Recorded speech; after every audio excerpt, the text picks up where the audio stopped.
കർത്താവായ യേശുക്രിസ്തുവിന്റെ അത്ഭുത നാമത്തിന് സ്തുതി. സഹോദരൻ ജോയ് തോമസിന്റെ സന്ദേശങ്ങളിൽ നിന്നും പരിഭാഷപ്പെടുത്തിയ പ്രഭാത ധ്യാനത്തിലേക്ക് ഏവർക്കും സ്വാഗതം.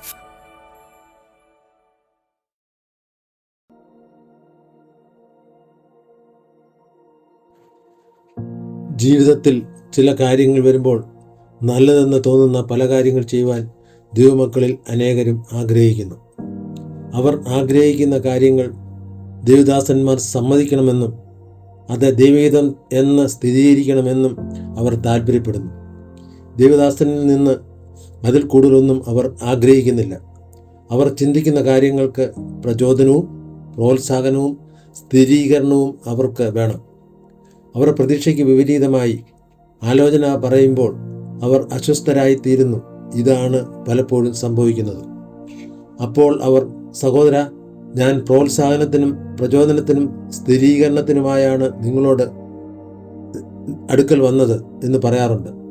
എന്നാൽ ദൈവത്തിൻ്റെ സന്ദേശം തികച്ചും വ്യത്യസ്തമായിരിക്കാം. ദൈവഹിതം ചെയ്യുന്നതിന് നാം എത്രത്തോളം തുറന്നിരിക്കുന്നു എന്നതിനാണ് പ്രാധാന്യം. പലപ്പോഴും നമ്മുടെ മനസ്സിൽ നാം മുൻവിധിയുള്ളവരാണ്. പല നൂറ്റാണ്ടുകളായി സഭയിലുള്ള പ്രശ്നം ഇതാണ്. ദൈവജനം തങ്ങളുടെ ജീവിതത്തെ പരിശോധിക്കുന്ന, ആത്മീയമായി ഈ സമയത്ത് ദൈവത്തിൻ്റെ ഉദ്ദേശത്തിൽ എവിടെയാണെന്ന് വെളിവാക്കുന്ന ഒരു പ്രവചന വചനത്തിന് തുറന്നവരല്ല. അങ്ങനെയുള്ള വചനം കൊണ്ടുവരുന്ന ദൈവദാസന്മാർ പലപ്പോഴും അവർക്ക് അസ്വസ്ഥതയ്ക്ക് കാരണം ആകുന്നു. ഈ ദൈവദാസൻ എന്തിനാണ് എൻ്റെ ജീവിതത്തെ വിധിക്കുന്നതെന്ന് തോന്നൽ അവരുടെ ഉള്ളിൽ കടന്നു വരുന്നു. അങ്ങനെ അവർ തങ്ങളുടെ ജീവിതങ്ങളെ ദൈവത്തിൻ്റെ ശബ്ദത്തിന് അടച്ചുപൂട്ടുന്നു. ആ ശബ്ദം വീണ്ടും തങ്ങളുടെ ജീവിതത്തിലേക്ക് പ്രവേശിക്കുവാൻ അവർ അനുവദിക്കുന്നതുമില്ല. ഇത് നമുക്കെല്ലാവർക്കും വളരെ സുപ്രധാനമാണ്. സങ്കീർത്തനം 139 ജീവനുള്ള ദൈവത്തെക്കുറിച്ചുള്ള തൻ്റെ ചിന്തകൾ ദാവീദ് പ്രകടമാക്കുന്നത് നമുക്ക് കാണുവാൻ സാധിക്കും. ദാവീദ് ദൈവത്തിൻ്റെ വെളിപ്പാടുള്ള ഒരു മനുഷ്യനായിരുന്നു എന്ന് നാം ഓർക്കണം. താൻ ദൈവത്തിൻ്റെ പ്രമാണങ്ങൾ അറിഞ്ഞവനും ദൈവത്തിൻ്റെ അറിവിലും അനുഭവത്തിലും കൂടുതൽ ആഴത്തിൽ കടന്നുചെന്ന ഒരു വ്യക്തിയുമായിരുന്നു. ഈ സങ്കീർത്തനം താൻ ഇങ്ങനെ ആരംഭിച്ചിരിക്കുന്നു: യഹോവേ, നീ എന്നെ ശോധന ചെയ്ത് അറിഞ്ഞിരിക്കുന്നു. ഞാൻ ഇരിക്കുന്നതും എഴുന്നേൽക്കുന്നതും നീ അറിയുന്നു. എൻ്റെ നിരൂപണം നീ ദൂരത്ത് നിന്ന് ഗ്രഹിക്കുന്നു. എൻ്റെ നടപ്പും കിടപ്പും നീ ശോധന ചെയ്യുന്നു.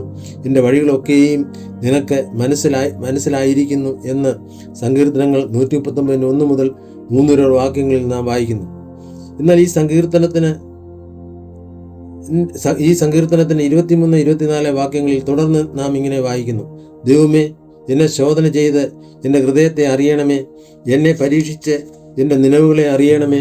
വ്യസനത്തുള്ള മാർഗം എന്നിലുണ്ടോ എന്ന് നോക്കി ശാശ്വത മാർഗത്തിൽ എന്നെ നടത്തണമേ. ഈ സങ്കീർത്തനത്തിൻ്റെ ഒരു ഉപസംഹാരത്തിൽ, കർത്താവെ, എന്നെ ശോധന ചെയ്ത് എൻ്റെ ഹൃദയത്തെ അറിയണമേ, വ്യസനത്തുള്ള മാർഗം എന്നിലുണ്ടോ എന്ന് ശോധന ചെയ്ത് ശാശ്വത മാർഗത്തിൽ എന്നെ നടത്തണമേ എന്ന് ദൈവത്തോട് അപേക്ഷിക്കുന്നത് നമുക്ക് കാണുവാൻ സാധിക്കും. തൻ്റെ ദൈവം ആരാണെന്ന് അറിഞ്ഞ ഒരു മനുഷ്യൻ്റെ നിലവിളി ഇതായിരുന്നു.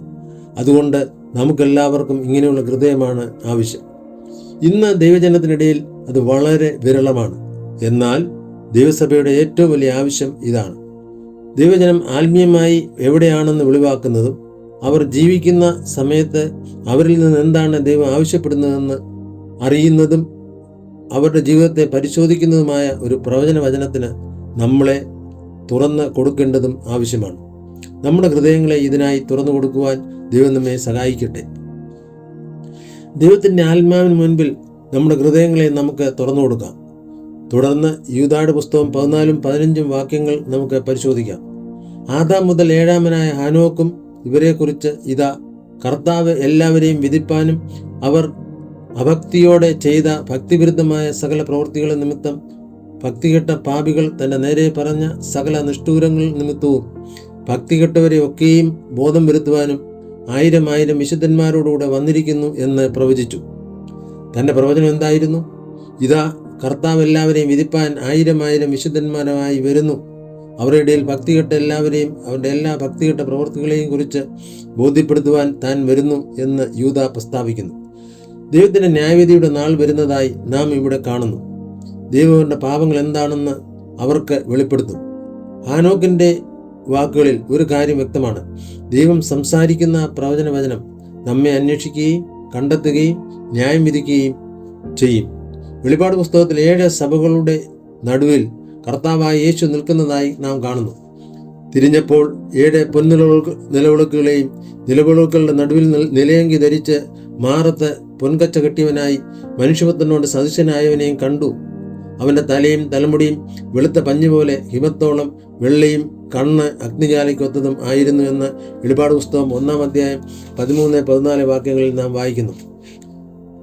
സഹോദരി സഹോദരന്മാരെ, ഈ സമയത്ത് യേശുക്രിസ്തുവിൻ്റെ സഭ തങ്ങളുടെ യഥാർത്ഥ അവസ്ഥയെ പരിശോധിക്കുന്ന ഒരു വചനത്തിനായി തുറന്നിരിക്കേണ്ടതുണ്ട്. ദൈവസ്നേഹത്തിൻ്റെ നമ്മെ അന്വേഷിച്ച് കണ്ടെത്തുന്ന കർത്താവിൻ്റെ പാതയിൽ നമ്മെ യഥാസ്ഥാനപ്പെടുത്തി നിലനിർത്തുന്ന ഒരു വചനം നമുക്ക് അത്യാവശ്യമാണ്. ദൈവത്തിൻ്റെ എല്ലാ പ്രവാചകന്മാരും അതാണ് ചെയ്തത്. ദൈവത്തിൻ്റെ പ്രവാചകന്മാരെല്ലാം അങ്ങനെയുള്ള വചനമാണ് കൊണ്ടുവന്നിട്ടുള്ളത്. ആ വചനം നിഷേധാത്മകമായ ഒന്നായിരുന്നില്ല, അത് സ്നേഹത്തിൻ്റെ വചനമായിരുന്നു. വിശുദ്ധ മത്തായിയുടെ സുവിശേഷം 23-ാം അധ്യായത്തിൽ കർത്താവായ യേശുക്രിസ്തുവിൻ്റെ വാക്കുകളെ ഉദ്ധരിക്കുവാൻ താല്പര്യപ്പെടുന്നു. അതുകൊണ്ട് ഞാൻ പ്രവാചകന്മാരെയും ജ്ഞാനികളെയും ശാസ്ത്രിമാരെയും നിങ്ങളെ അടുക്കൽ അയക്കുന്നു. അവരിൽ ചിലരെ ക്രൂശിച്ചു കൊല്ലുകയും ചിലരെ നിങ്ങളുടെ പള്ളികളിൽ ചമ്മട്ടി കൊണ്ടടിക്കുകയും പട്ടണത്തിൽ നിന്ന് പട്ടണത്തിലേക്ക് ഓടിക്കുകയും ചെയ്യും. നീതിമാനായ ഹാബേലിൻ്റെ രക്തം മുതൽ നിങ്ങൾ മന്ദിരത്തിനും യാഗപീഠത്തിനും നടുവിൽ വെച്ച് കൊന്നവനായി ബെരഖ്യാവിൻ്റെ മകനായ ശക്രിയാവിൻ്റെ രക്തം വരെ ഭൂമിയിൽ ചൊരിഞ്ഞ നീതിയുടെ രക്തം എല്ലാം നിങ്ങളുടെ മേൽ വരേണ്ടതാകുന്നു. ഇതൊക്കെയും ഈ തലമുറ മേൽ വരും എന്ന് ഞാൻ സത്യമായിട്ട് നിങ്ങളോട് പറയുന്നു.